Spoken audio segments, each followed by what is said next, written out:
Graça e paz, irmãos.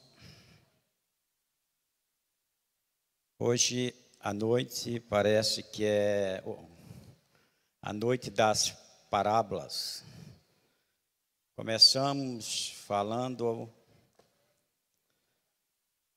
através da palavra da parábolas dos talentos e vamos terminar falando através da palavra dos achados perdidos.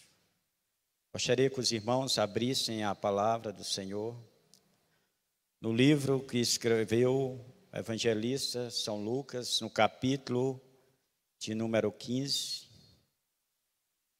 Esse capítulo é dedicado à trilogia das 3 parábolas e que Jesus proferiu, onde fala de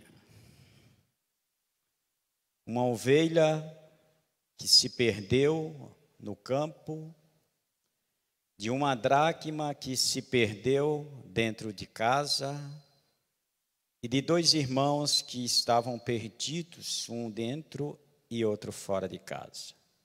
Nós vamos começar com a ovelha perdida, porque o tempo não nos dá condições para ir mais adiante. Vamos começar pelo capítulo 15, do verso 1 ao verso 7, que diz assim: Aproximavam-se de Jesus todos os publicanos e pecadores para ouvir. E murmuravam os fariseus e os escribas, dizendo: obrigado, meu irmão. Este recebe pecadores e come com eles. Então lhes propôs Jesus essa parábola: Qual dentre vós é o homem que, possuindo 100 ovelhas, e perdendo uma delas, não deixa no deserto as 99 e vai em busca da que se perdeu até encontrá-la? Achando-a, põe-na sobre os ombros, cheio de júbilo. E indo para casa, reúne os amigos e vizinhos, dizendo-os: Alegrai-vos comigo, porque já achei a minha ovelha perdida.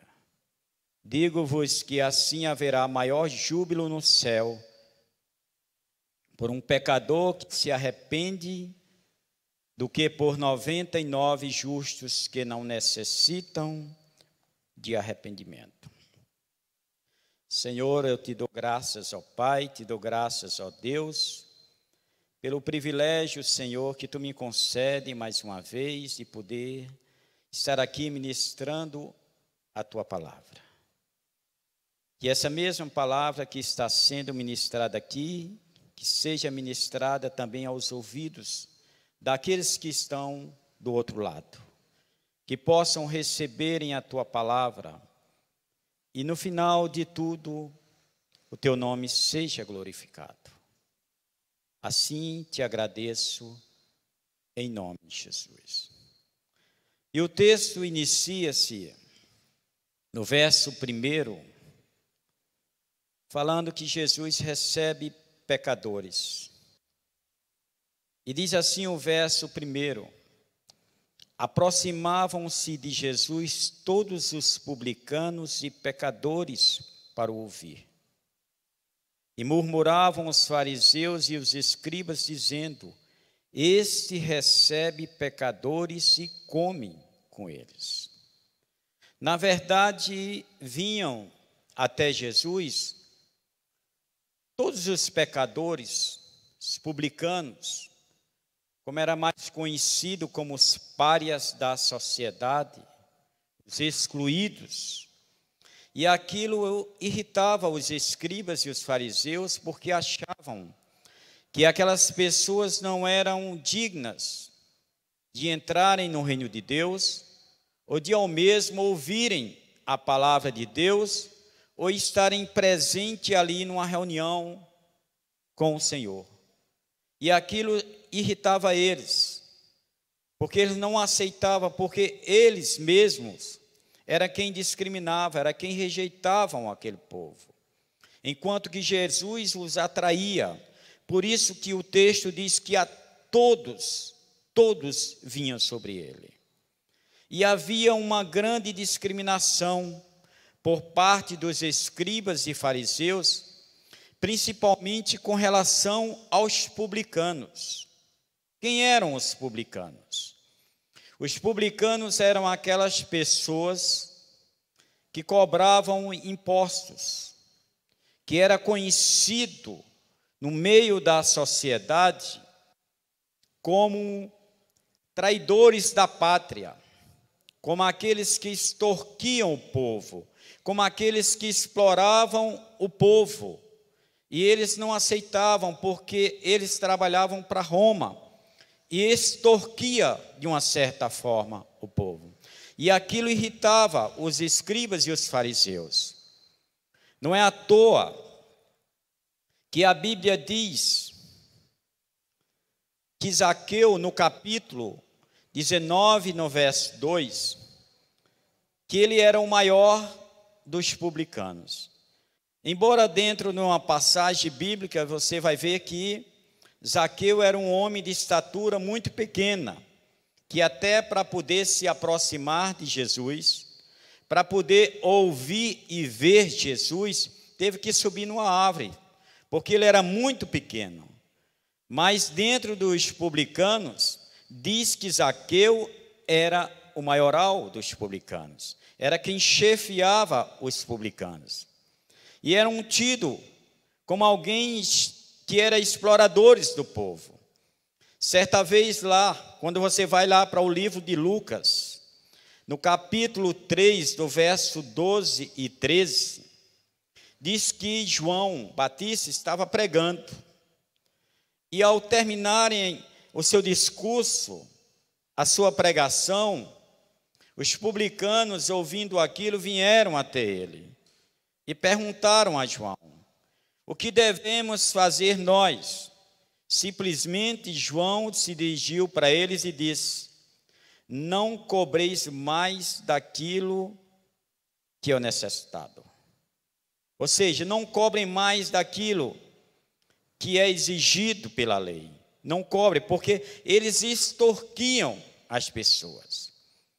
E quando a gente vai lá para o livro de Lucas, no capítulo 18, do verso 9 ao 14, a gente vê Jesus trazendo uma comparação, trazendo uma parábola, mostrando a discriminação que havia entre os publicanos e os fariseus, principalmente por parte dos fariseus, onde diz que subiu ao templo para orar um fariseu e um publicano.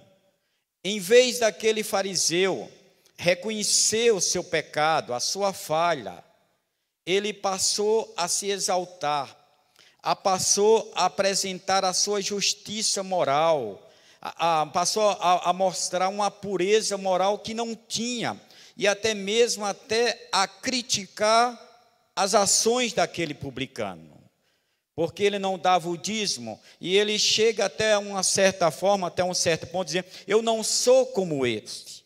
Ou seja, ele se achava maior, se achava melhor do que aquele publicano.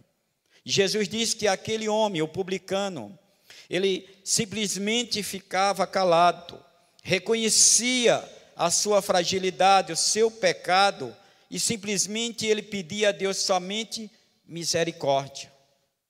E Jesus faz uma pergunta no final: quem dos dois desceu justificado?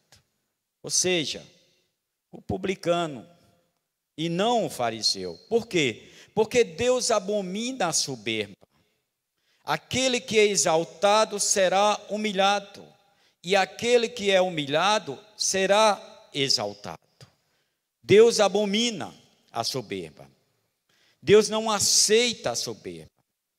E o verso 2, na continuidade, diz: e murmuravam os fariseus e os escribas, dizendo: este recebe pecadores e come com eles.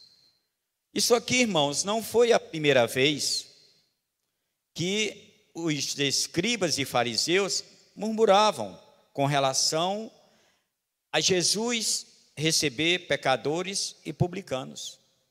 A primeira vez aconteceu na casa de Levi. Quem era Levi? Levi era Mateus antes da conversão. E diz que Levi estava sentado em frente à coletoria quando Jesus ia passando. E Jesus, na sua autoridade, disse: vem e segue-me. E Levi seguiu Jesus. Veja, a outra coisa que eu aprendo aqui é o chamado eficaz. É aquele chamado que não dá para resistir, que um dia foi feito a mim e a você, e que um dia nós viemos mesmo sem querer, mas aquele chamado irresistível de Cristo, que nos atraiu e nos trouxe para Ele, foi o mesmo chamado que Ele fez aqui a Levi na coletoria, como também fez a Pedro e André quando ia passando na beira da praia, e aqueles homens viviam da pesca, eram trabalhadores, e Pedro, assim, além do mais, era casado, tinha família, mas de repente o chamado eficaz, o chamado de Cristo, que penetrou na sua mente, no seu coração, de forma, com autoridade, demonstrando a sua soberania, fez com que Pedro e André abandonasse tudo, como fez Levi, para seguir a Cristo. E diz o texto, lá em Lucas capítulo 5, no verso 31 ao 32, a primeira coisa que Levi fez, ao ser convertido, ao ser chamado, a ter tido um encontro com Cristo, foi dar um banquete em sua casa, e convidou os seus amigos publicanos.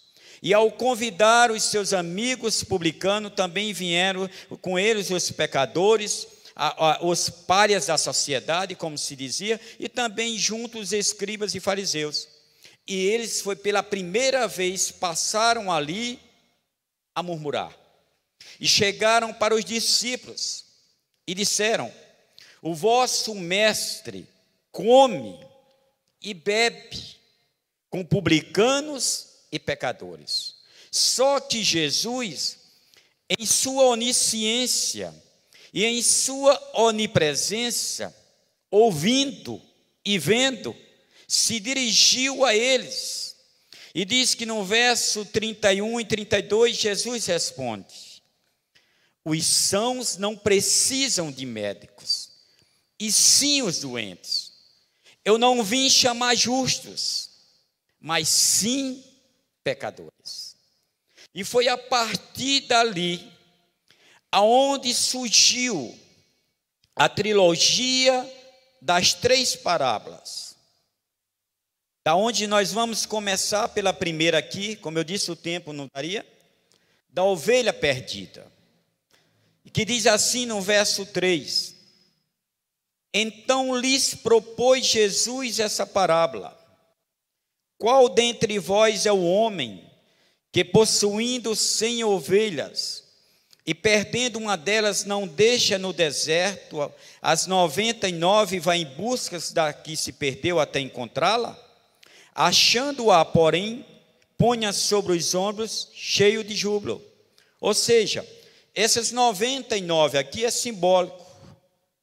Só que Jesus estava dizendo aqui que este homem, qual dentre vós esse homem? Esse homem aqui era um pastor de ovelhas. Era um pastor de ovelhas do deserto. Porque no Oriente Médio, na Palestina, naquela época, havia um costume que quando um pastor de ovelhas arrebanhava aquele rebanho, e quando uma daquelas ovelhas saía fora do rebanho, fugia e se perdia, ele deixava 99 aqui, ou seja, um montante aqui, arriscando perder mais algumas, mas ia em busca daquela ovelha perdida, até encontrá-la. Ele não desistia até encontrá-la. E quando a encontrava, muitas vezes a encontrava ela ferida, machucada, sem forças para voltar para dentro do rebanho. Ele colocava nos seus ombros e as trazia de volta. Jesus estava dizendo aqui que ele era esse pastor.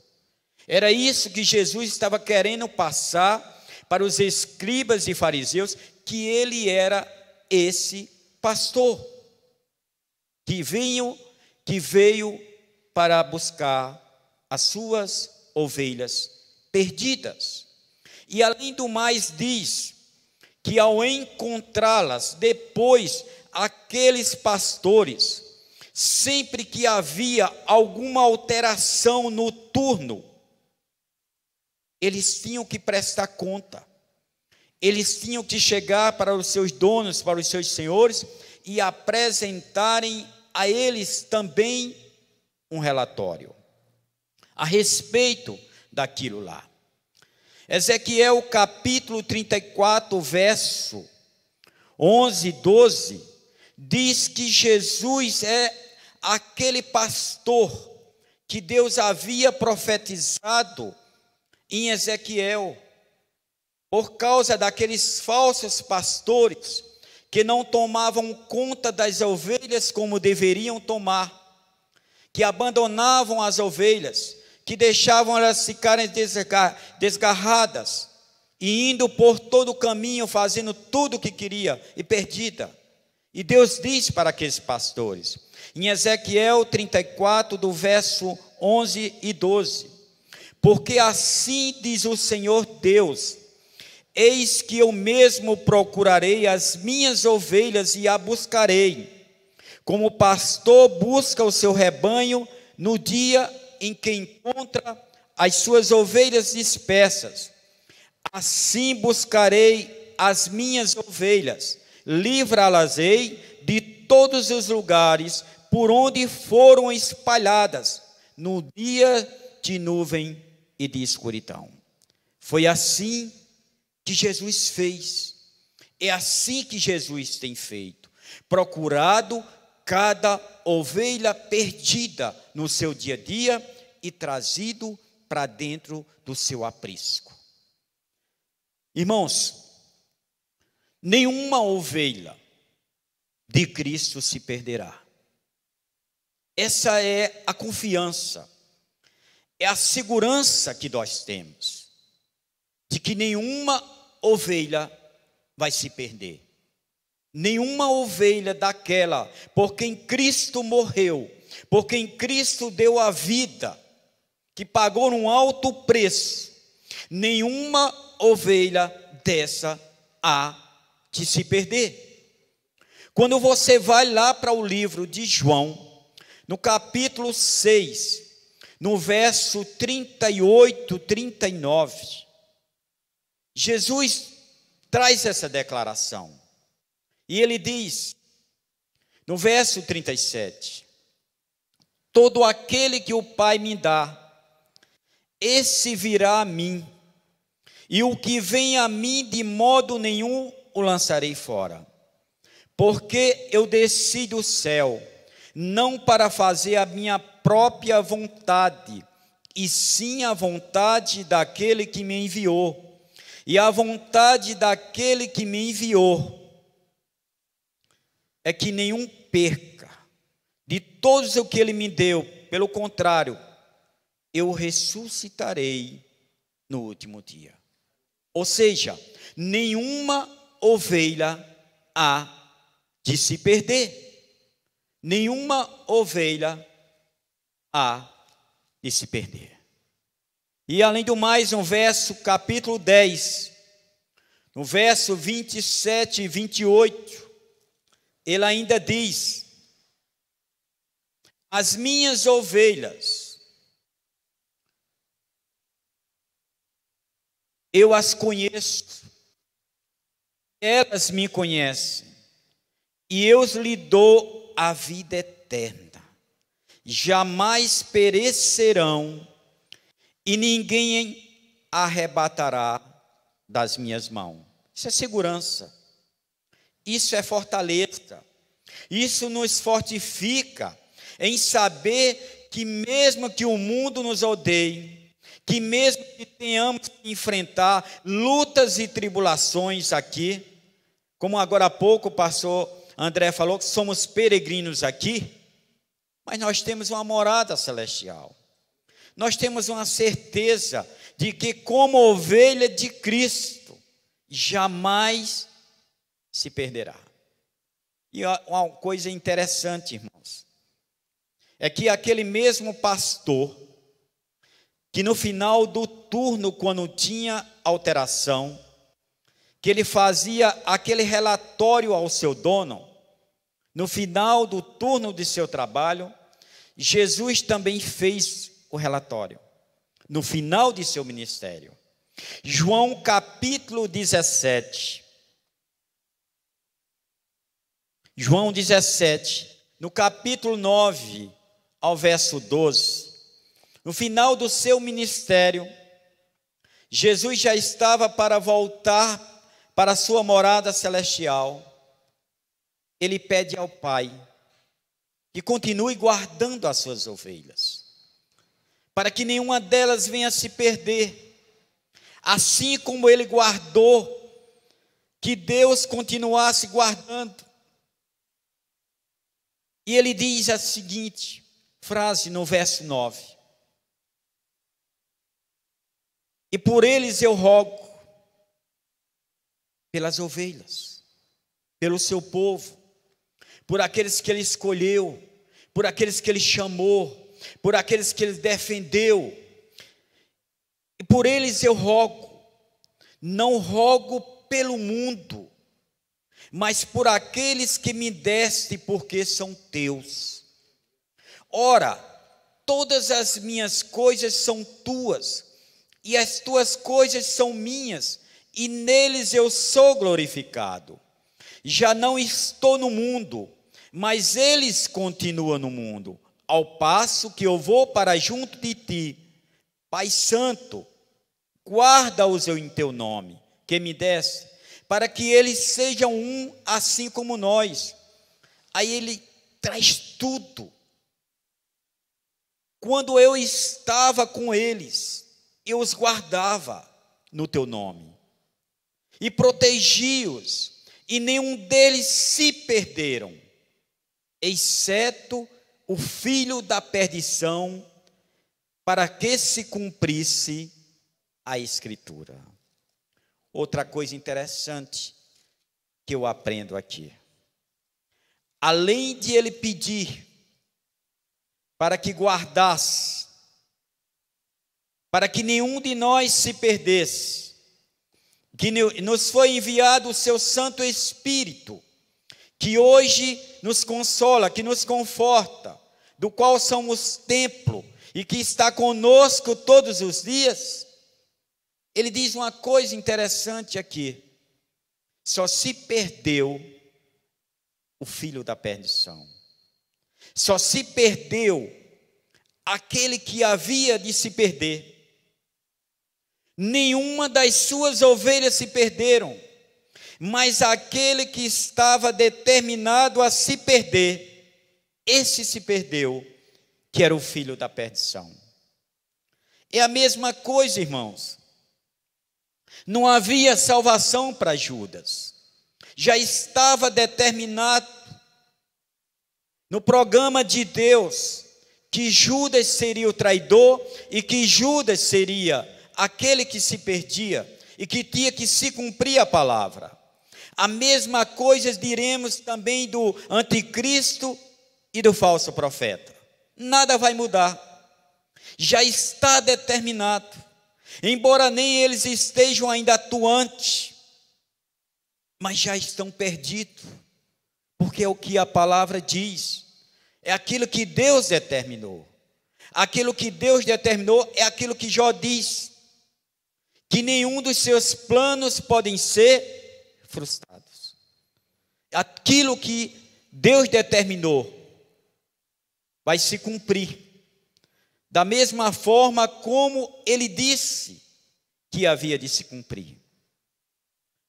Só se perderá, irmãos, aqueles que nunca foram salvos, aqueles que nunca tiveram um novo nascimento, aqueles que nunca conheceram a Cristo de verdade. Porque Paulo, escrevendo a Romanos, capítulo 8, no verso 1, ele diz: já não há mais condenação para aqueles que estão em Cristo Jesus.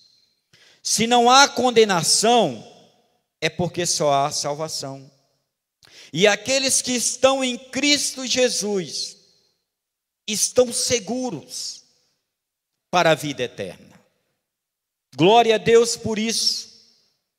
Só é quem vai se perder é aqueles que nunca foram salvos, tiveram até alguma experiência com Cristo, mas nunca foram salvos.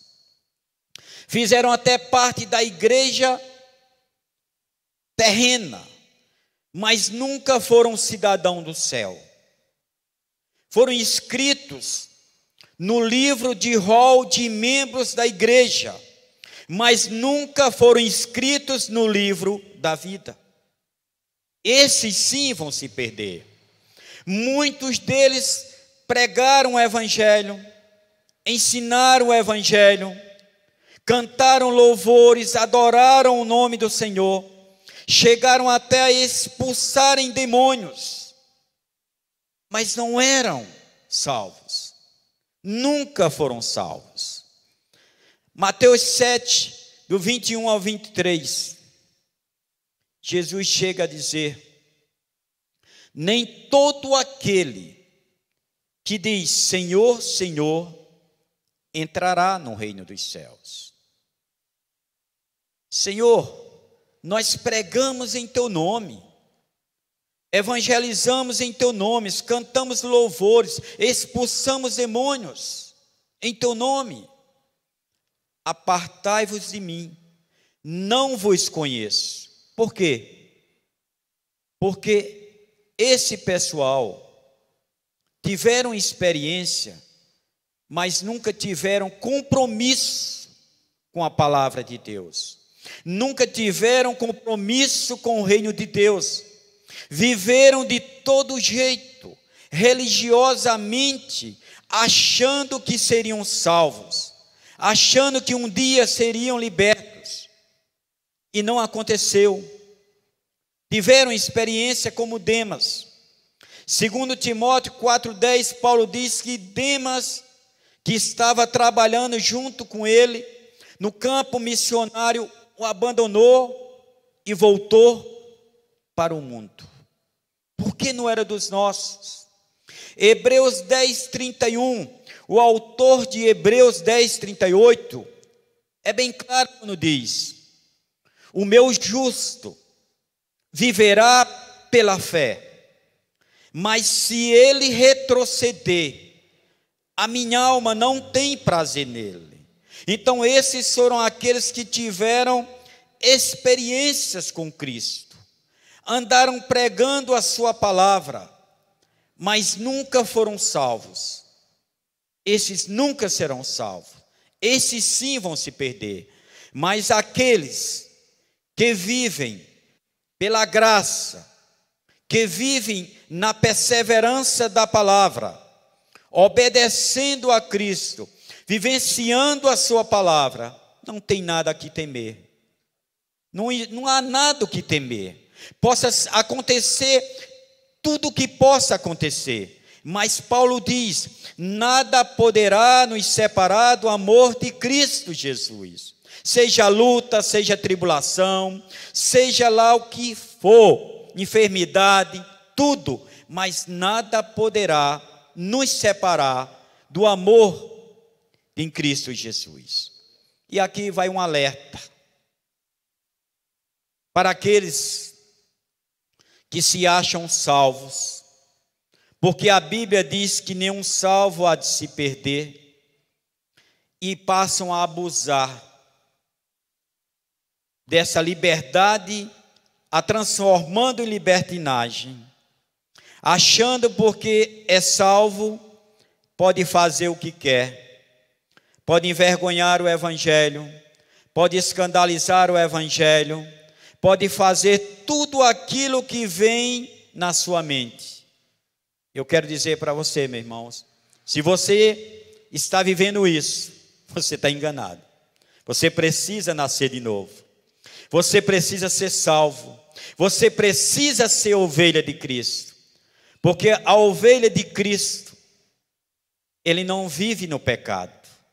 O crente, ele peca por acidente. Ele não vive na prática do pecado. A Bíblia diz que aquele que vive na prática do pecado é do diabo. O verdadeiro crente, ele peca porque a Bíblia diz que só existe um que não teve pecado, que foi Jesus Cristo. Nós somos pecadores, estamos sujeitos a cometer erros e falhas, mas não estamos sujeitos, como cristão, a permanecer na prática do pecado. A segunda coisa que eu aprendo aqui é que o verdadeiro salvo, a verdadeira ovelha de Cristo, ele não vive oscilando na fé. Ele não vive uma semana salvo e outra semana perdida. Uma semana ele está na igreja, está louvando, está adorando, está glorificando a Deus, está dando testemunho de salvo. A outra semana ele está perdido. Esse não é a característica de um verdadeiro salvo. Esse também nunca foi salvo. A terceira característica de quem verdadeiramente é salvo é que ele serve a Deus por prazer e não por obrigação.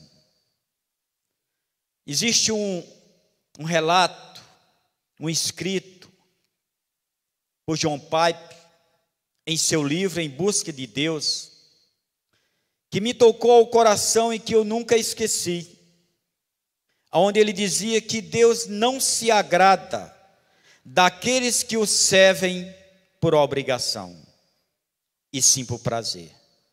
E é verdade.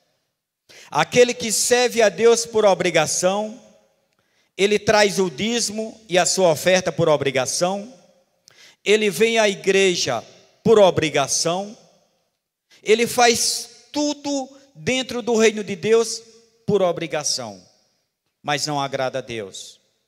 O que agrada a Deus é aquilo que você faz por prazer, é aquilo que você se alegra em fazer, porque você sente prazer em servir a Deus, independente das circunstâncias, independente de qualquer coisa, mas você sempre vai sentir prazer em fazer algo para Deus.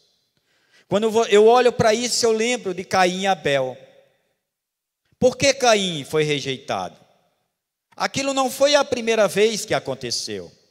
A Bíblia apenas conta o relato do fracasso, mas todos os anos eles se apresentavam diante de Deus e traziam as suas ofertas.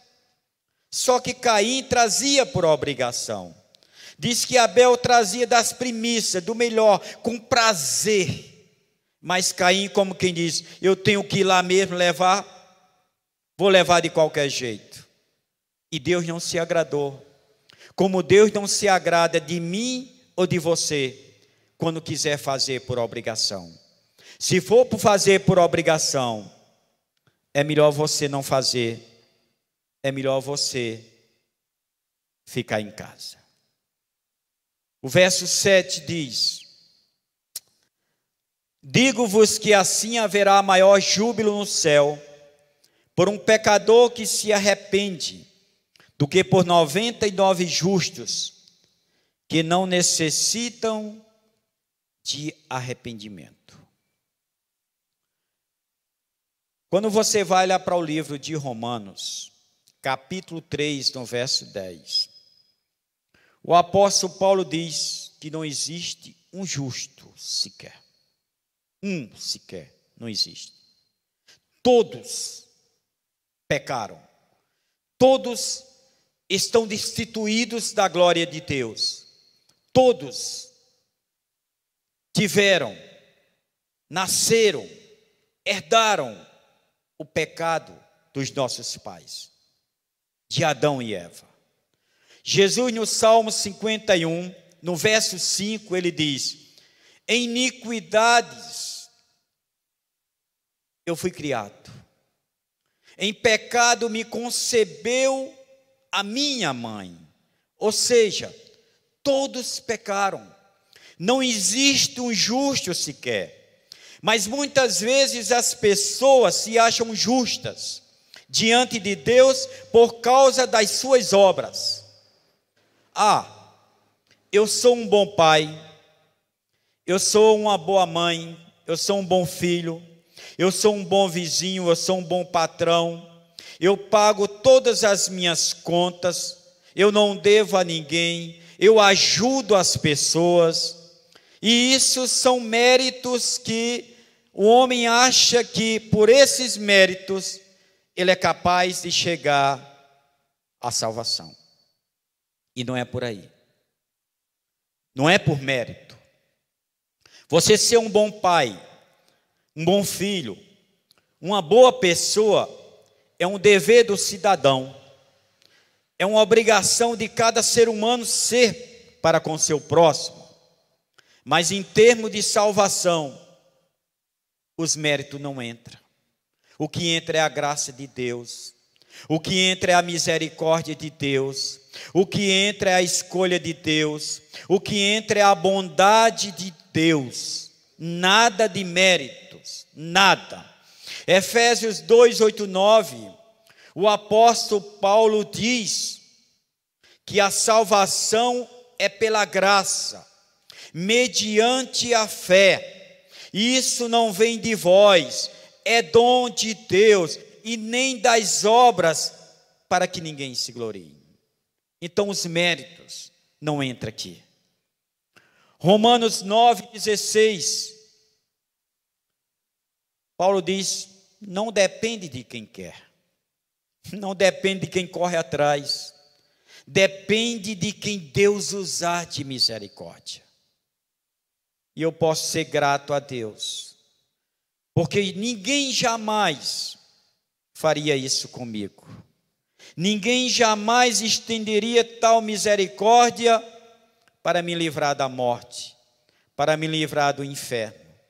Mas Jesus fez isso, por mim e por você. E estendeu essa misericórdia. Nós éramos ovelhas perdidas, como diz Pedro. Eram ovelhas desgarradas que cada um se desviava pelo seu caminho. Até que nós fomos encontrados pelo nosso pastor. Foi Jesus que nos encontrou. Eu sempre disse e sempre vou dizer: não foi eu que encontrei a Cristo, mas foi Jesus que me encontrou. O perdido era eu, não era ele não. Então foi ele que me encontrou. E eu só tenho a agradecer, eu só tenho a render graças a ele por esse encontro maravilhoso que me levou, que me trouxe a salvação. Por isso que eu amo a palavra de Deus, porque essa palavra de Deus, que um dia mudou a minha vida, tem mudado a vida de todos aqueles que obedecem e que praticam. Gostaria de terminar lendo aqui um texto de Efésios capítulo 2, no verso 1 e 5, que diz assim: Ele vos deu vida, estando vós mortos nos vossos delitos e pecados, nos quais andaste outrora segundo o curso deste mundo, segundo o príncipe da potestade do ar, do espírito que agora atua nos filhos da desobediência, entre os quais também todos nós andávamos outrora, segundo as inclinações da nossa carne, fazendo a vontade da carne e dos pensamentos. Éramos por natureza filhos da ira, como também os demais. Mas Deus, sendo rico em misericórdia, por causa do grande amor com que nos amou, e estando nós mortos em nossos delitos, nos deu vida, juntamente com Cristo. Pela graça sois salvos. Devemos ser gratos, irmão, todos os dias, por essa graça maravilhosa que um dia nos alcançou.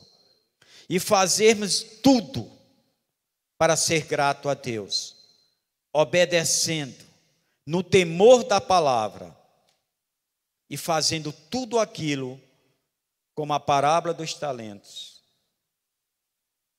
à vontade de Deus. Aquele que Deus capacitou, não se esconda. Aquele que Deus chamou para a sua obra, não se esconda. Mas posso dizer: Senhor, eis-me aqui, dá-me humildade, dá-me conhecimento, dá-me graça e dá-me sabedoria. E tudo aquilo que for possível para que eu possa te servir até o fim da minha vida. Agradeço a oportunidade, mais uma vez, em nome de Jesus.